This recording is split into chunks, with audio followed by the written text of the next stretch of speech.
Okay, Professor Melanie Hildebrandt here. I am going to work through a problem where we calculate the expected rate of return on a business investment. So in this chapter, we've been talking about the various components of aggregate demand, right? Consumption spending by households, investment spending by firms, government purchases, and net exports. So here specifically, we are looking at investment spending, which is influenced by really just two factors. So the first is business expectations. So what do businesses think is coming in the future for the economy? And then the second influential factor in terms of business investment spending is the market interest rate. And so that's where we're going to be focused in for the purposes of this video, is seeing how the market interest rate impacts whether or not a firm chooses to spend money on a new capital project, okay? So think about this. We're trying to decide whether or not to invest in some new capital, okay? New physical capital. I'll be very specific here. So some kind of new physical capital for our firm. It could be bulldozers, farm animals, computers, trucks, lots of different things. And the reason that the market interest rate is so important is the market interest rate represents one of two things for our company. So market interest rate, it is either the cost of borrowing.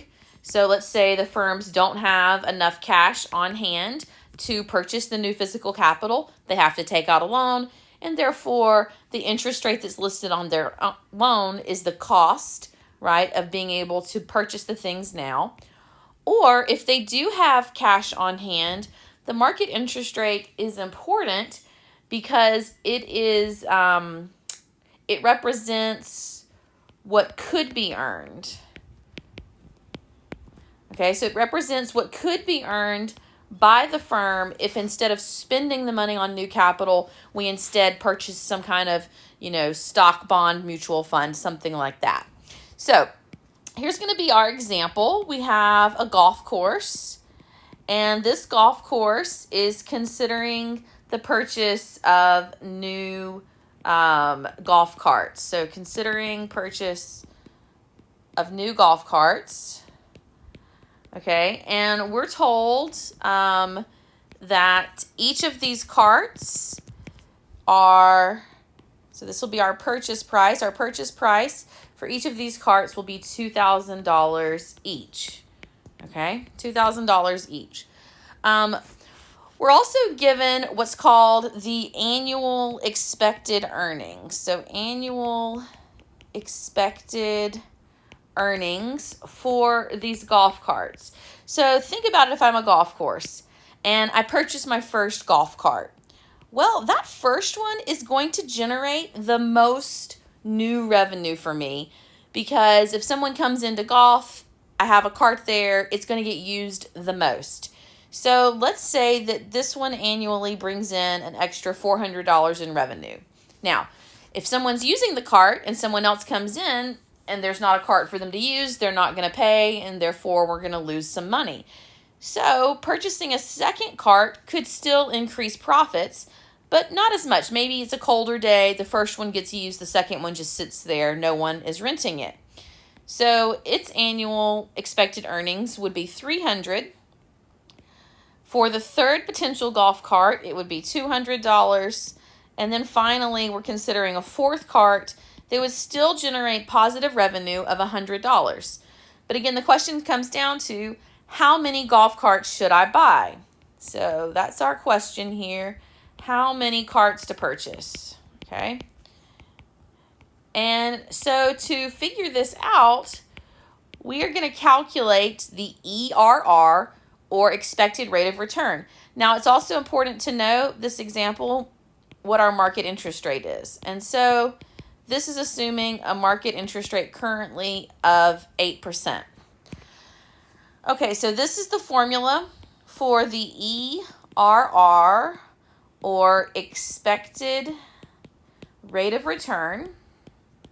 That's what we're going to be calculating here. So the expected rate of return is equal to that annual expected earnings, so the new revenue that each golf cart is going to generate for us, divided by each golf cart's purchase price, then multiplied times 100, okay? So this is the formula we're going to use. We're going to take each of these potential annual expected earnings. We're going to divide each by the purchase price of $2,000. Once we've done that, we're going to compare to the market interest rate. If the ERR is greater than the market interest rate, we will buy. If the ERR is less than the market interest rate, we will not. Okay, so here we go. So for my first cart, again, it's expected to bring in $400. The purchase price will be $2,000. And then we're multiplying times 100. So that'll give me the first. I'm going to go ahead and just set up all of these. For the second, new revenue is $300. Purchase price is the same. And then the third is $200. Again, the purchase price is the same. And then finally, for the fourth, still positive, but only brings in $100 extra annually. Okay, so now let's do our math here. I'm going to divide some things out. So 400, let's go to the number one. 400 divided by 200 times 100. So these two zeros can mark out with those two. 1 0 on the top here. Now I'm just left with 40 over 2, or an estimated expected rate of return of 20%. Now keep in mind, what are we comparing to? We're comparing to the market interest rate of 8%. Okay, so 20% exceeds, a 20% return does exceed.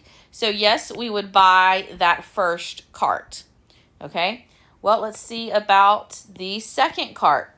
So this is what I'm focused on here. 300 divided by 2,000 times 100. So again, 2 zeros go away. This 0 goes away. It's simply 30 divided by 2, or an expected return of 15%. Yes, that still exceeds my market interest rate. So, not bug. Sorry, guys. So, buy. I'm going to once again buy. We're not done yet. 2 zeros gone. Another 0. 20 over 2 is simply 10%. We're getting close, but 10% does still exceed our market interest rate. So again, I'm going to buy the third cart. And finally, we get to the last one. Reduce this down. 10 divided by 2 is 5%. A 5% return is less than our market interest rate. So we do not purchase the fourth cart. Instead, the answer to my original question of how many carts to purchase, the answer is 3. So just a really simple way to kind of break down expected rate of return on a business decision to show you guys how you would both calculate the ERR and then how you compare the respective ERRs back to the market interest rate to determine whether to buy or not to buy. So I hope this helps.